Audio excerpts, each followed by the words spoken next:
Welcome to Everton Azul. Todo Everton, todo fútbol. That's right, guys. I can't believe it. I can't believe it. We have won. We have won against Liverpool in Anfield. Can you believe that? Wow. It's been so long since September 1999. They have not been able to win. The last time they won was 1-0. And now, wow, 2-0. I mean, 0-2. Against this incredible team of Liverpool. With us is Nick. How are you, Nick? And Tuto. Hello, guys. Hey, Javi. Doing great. What a game, isn't it? Thank you, Tuto. What a game, isn't it? I mean, Nick, I would love to hear your thoughts on what just took place because I'm still levitating. If you Yeah, going into the match, I saw this as a really good opportunity for us to win at Anfield for the first time in, like you said, 22 years now. Just because of the fact no fans, and you're not going to get that opportunity very often. But then I saw the starting lineup, and I'll be honest, I got a little less confident just because I saw it was very, very defensive. I'd heard all week that Calvert-Lewin was back and Allen was back, and I was excited to see them back in the lineup and kind of to put forward with our best 11. But maybe I should stop questioning a guy like Carlo Ancelotti who's won so many trophies. Clearly, right? Clearly he knows what he's doing, and the system that he put out there, I think he got the best performances out of guys like Mason Holgate that we've seen in quite a while. Godfrey was great. Pickford was amazing in net, and man, what a win, right? Absolutely. At first I saw those five players in the midfield, and I was a little bit concerned myself. But once again, you said it. I mean, you cannot question this lineup because at the end of the day, they took hold of that midfield and they were able to basically stop some of the very good crosses that come from Thiago to both of those ends, right? I mean, I honestly did not see any effectivity by Thiago, and I did not see any effectivity by Salah or Mane for that matter, because they just didn't get the ball. Absolutely, it was a lot of man marking. Correct. I would like to hear what Tuto has to say about that. Tuto. No, I was just gonna agree with both of you because you two are saying exactly what I was thinking. There's times where you need to put some criticism on Carlo Ancelotti. Carlo Ancelotti has his own resume. We don't question the resume. We question sometimes the last results against Fulham, against Newcastle. Those are the tough games that we're always questioning. Why is Carlo thinking? But when you see this kind of midfield, when you see this kind of balance and the players perform, I mean, let's not joke around. I mean, the players perform. When you see Holgate the way he performed today, I mean, it's the attitude that he's been complaining. It's the attitude that show up and they are confident that they can make it happen. Liverpool, this is the weak Liverpool, but it's still Liverpool, These guys have Firmino, Mane, Mohamed Salah. I mean, we're talking about a strong team. So I tell you, I mean, this tonight is our night, but it was our chance. That was the only chance we got. This is it. I would like to hear from Nick. Nick, what are your thoughts on that? I mean, first of all, Doucouré had his problems, maybe trying to pass just a little bit too quick. He found himself making a few mistakes. But I have to say, Tom Davies, on the other hand, he did what he was supposed to do, right? I mean, that was a great contention wall that he created right on that midfield, and he wouldn't allow some of that play to take place. Am I correct? Did I see that wrong? What do you think, Nick? Spot on. I think Doucouré's had a few games recently that haven't been his best. He's played so many minutes since the Allen injury where he's had to cover that space in the midfield, and the 130-minute extra time game against Spurs, going straight into Fulham, straight into City. So I'm not going to get too hard on Doucouré. I think he's tired. I think he needs a break, but you're absolutely right. Tom Davies was incredible again tonight. this is a derby that means a little more for him, as being a local kid. And Carlo had made a comment about that during the week that, those are the types of players that you try to give, you give them the opportunity to start in a game like this because it does mean a little bit more. And he was incredible. And our organization, if you remember watching, I think the game against Fulham and even the game against City, where when we were in possession, we just couldn't break them down. We couldn't break through the press. We couldn't get into the final third, and that's what it felt like today for Liverpool with our shape, with our defense. And sure, there were times when they broke it down, but we made it so difficult, and Tom Davies was responsible for a lot of that. And I would like to hear from Tuto about what are your thoughts on Pickford's performance today? Because Tuto, I have to be honest with you, I am not the biggest fan, yet I feel that he may have earned the player of the game. What are your thoughts on that?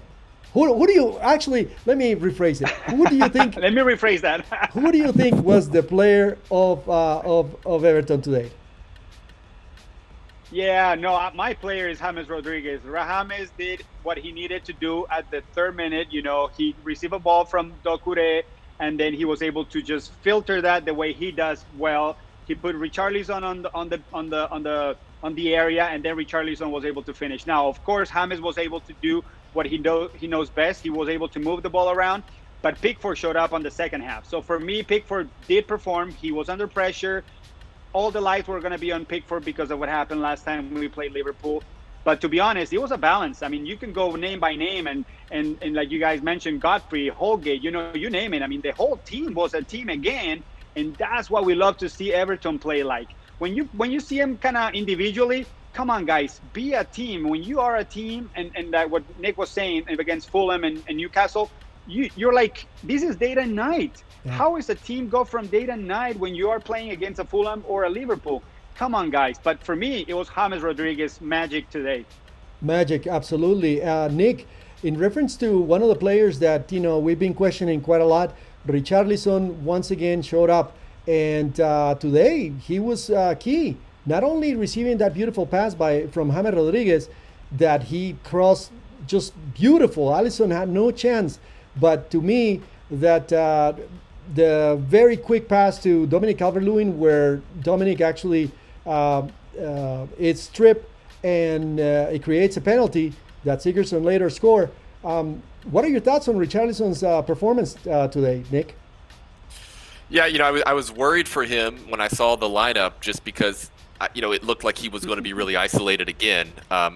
He's been put in a difficult spot against City and Liverpool now in back-to-back games where we've been very defensive. He doesn't have a lot of support up there, and he could play striker, but he's not a big, imposing force striker who can hold up the ball and hold up play. That's not his strength. So. To ask him to do that is difficult, but obviously he got the goal against City, albeit a somewhat fortunate deflection off the post on Digne's shot that got him a goal, and then obviously today that first goal changed the entire game. Getting that goal early allowed us to get into our defensive shape and to make things difficult to Liverpool. If we didn't get that goal early, we would have had to come out and attack a little bit more, which would have made us vulnerable to more counterattacks and probably given Liverpool a little bit more rhythm and confidence going forward. So great finish for Richarlison on the first goal. Like you said, he set up the second goal technically with that great pass to Calvert-Lewin, who I will say made an amazing run from probably 70 yards back, yeah. And actually was in a foot race with Alexander-Arnold, his English international counterpart, who is Alexander-Arnold is looked at as one of the fastest players in the Premier League, and Calvert-Lewin won that foot race to ultimately draw the penalty. But yeah, great performance from Richarlison, and I think his attitude has changed since he got those 2 goals against Tottenham in that cup match, and he's been a different player since then. Yeah, no doubt that Liverpool, by losing Henderson, another defensive person, and now Alexander-Arnold seems to be the only one left. I guess in the many injuries of Liverpool, which I feel horrible about. On the other hand, yes, we caught him at a bad time. Liverpool have been struggling, but they weren't too shabby. I have to be honest with you. We had our issues in the second half. I felt that we may have given the ball Obviously, Liverpool needed to go find the game, Oh, but yeah. but at that Oh, point, yeah. I was a little bit worried. I feel like we came out just a tiny bit too cold, don't you think, Tuto? What are your thoughts on that second half? I was a little worried. We were worried because of course, we were 1-0. We knew they were going to be coming and hitting us with everything they have, the Firminos, the Manes, the Salahs. It's crazy. But hey, I tell you something, the one thing that really struck me is that we have played these games against the Chelseas, the Leicesters, where we just don't have the possession, but we are very effective. And that is what Carlo has been able to define, effectiveness. I found it incredible that Dominic Calvert-Lewin would come in and right away he was effective. How many balls did he, took from very long balls that were coming over his head that he was able to bring down, or head, that is just something that unfortunately Richarlison cannot accomplish. But when Dominic Calvert-Lewin is in the field, he can get those passes, very long passes, whether it be from Pickford or from James Rodriguez, and he can bring him down. And I feel that Dominic was very effective right at the end.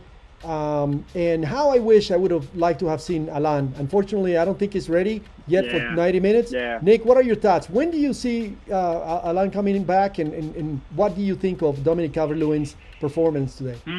The very few minutes that he played. Yeah. With Alan, he, we don't know the details of his injury, but today was obviously going to be a game where it was going to be. You saw how much ground Tom Davies covered. Whoever was in that central defensive role was going to have to be covering a lot of ground, and there was going to be a lot of physicality, a lot of contact. So it's a tough game to ask a guy to come back for the first time in 2 months now and throw him into that situation. So I think the fact he was on the bench is promising. Hopefully he'll be back for our next match and we can go back to our normal structure. And now we have Tom Davies as a good, someone we can alternate in that position. And as far as Calvert-Lewin, when he first came up through the systems with Everton, that hold-up play, winning those headers, bringing the ball down, that was something that he didn't have, and it's what everyone criticized as his their worry about him developing into a striker, because he had this great pace, he could finish, but he didn't have the strength at that point. He was so young. And Duncan Ferguson, the assistant coach who played that sort of role, hold-up play striker, big imposing force, I think he's clearly developed Calvert-Lewin and built that strength and built that aggression. And absolutely, he allows us to play defensive and still have that threat on the counter. When Richarlison is there, you don't have that same threat to go the other direction, not only because of the pace, but also with Calvert-Lewin's strength. Lastly, what are your thoughts on that penalty? Once again, controversies. Once again, cards, go flying. Nick, I would like to hear your thoughts, because I have to be quite honest. I think we were a little bit fortunate. Any other day, any other year, I don't think this would have been a penalty, but you may see it differently. Talk to me about what VAR spoke about after the game, if you have heard anything. Yeah, it's tough. Is Alexander Arnold just sitting there and Calvert-Lewin just crashes over him? What's Alexander Arnold supposed to do? That's the first thought. But there was a bit of a kick out by Alexander Arnold at the end of the trip, and that's what actually I think what drew the penalty was the kick out from Alexander Arnold. And the fact that it is denied, if Calvert-Lewin gets to that ball, it's a goal. So the fact it denied an obvious scoring opportunity, I think it has to be a penalty. Now, after the match, apparently some committee of officials said that it should have actually been a red card because there was no intent to play the ball, in addition to denying the clear scoring opportunity. But I don't know. For me, I don't think you should ever give the red card and the penalty. Why double penalize a team? You're already getting the penalty, unless it's just gruesome, dangerous play, which I didn't see that to be the case in this situation. All right, and I like that. And Tuto, do you? Obviously, we know what kind of roller coaster we have been on. Everton, hot and cold, and it's part of being an Evertonian, right? We're right. I imagine that all the people that are starting to learn about Everton are trying to figure this one out. But Tuto, tell me, what are your thoughts on what's coming up? Because we have Southampton on Monday, and that is just around the corner once again. Am I correct? Yeah, March 1st, right? Yeah. Against, You're right. Against Southampton and in Goodison Park. West In Goodison Brom. Park. And Southampton is playing very well lately, if I'm not mistaken. So Tuto, what are your thoughts on that game? Do you feel Everton must come out the way that they did against Liverpool this time around again? Gosh, yeah, just the way Carlo plays, he goes game by game, and I don't know what strategy he's going to find for Southampton, to be honest, because, hopefully Alan comes back and then he starts moving those pieces in the ground, because, the way Lucas Dean and Godfrey play on that left, I love the chemistry that they had today, so I hope that they can continue like that. It may not work for every single game, but I see the Toffees being able to control, but again, it's just so unpredictable. So I hope that for the best, of course, but we'll see. What Carlo will have to show. I'm sorry. Nick, the Iceman once again, right? Sigurdsson with that penalty kick, incredible. We'll leave it right there. Nick, what are your thoughts on Sigurdsson when he came in, and how come Sigurdsson and James don't seem to be try to play together? I don't understand. It's either one or the other, or will they ever play together and make it really happen? It hasn't worked before. So do you think that could ever take place? I think it could. In today's game, I don't think that would have been the right fit, just because neither of them have a lot of speed, and in defensively, especially central defensively, we needed people who could close down the ball and really cover a lot of ground. So it made sense today. I forget. I think Gylfi actually came on for who did he come on for originally? Gomes, because Andre Gomez was on was on a yellow card and he came on. So there was a brief period where they played together, and I think we do control more of the possession in the midfield when they're playing together. They link up well, but defensively, it does create a little bit of a liability. But yeah, Gylfi, I think he gets a lot of criticism that I don't think is fair. I don't think that he's the reason why we struggled against Fulham and City. What is he now? 4 for 4 or 5 for 5 on penalties this year. He's good there, and he does more defensively than people give him credit for. So I would prefer James at the number 10 central attacking mid if I had to pick one or the other, and have to be a bench option. But we'll see. Like Tuto said, Carlo can be very unpredictable. Well, let's close up then by saying that Everton finally wins. It's really, it's a team effort at this point. I honestly feel that, it's a weak Liverpool, and we must accept that. But on the other hand, I feel that Everton needed this win to finally shake this bad form that they displayed against these past teams, and nothing that we could do against Manchester City, to be quite honest with you. But going back even further, we're talking Fulham. Man, let's not talk about that anymore. I want to forget that happened, and from here on out, let's all concentrate. Yeah, it's over. Let's concentrate on Southampton and then West Brom. This is the victory of the season right here. That's right. And this is the reason why we are Evertonians, and this is the reason why we love this team so much.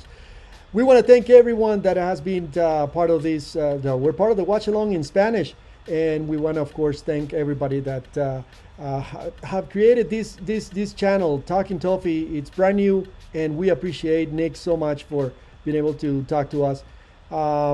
Please like this video and subscribe, okay? So we'll see you soon. Thank you, guys. We'll talk on the next one, okay? All right, we'll see you for Southampton. Thank you, Nick. Toffee. Bye, Nick.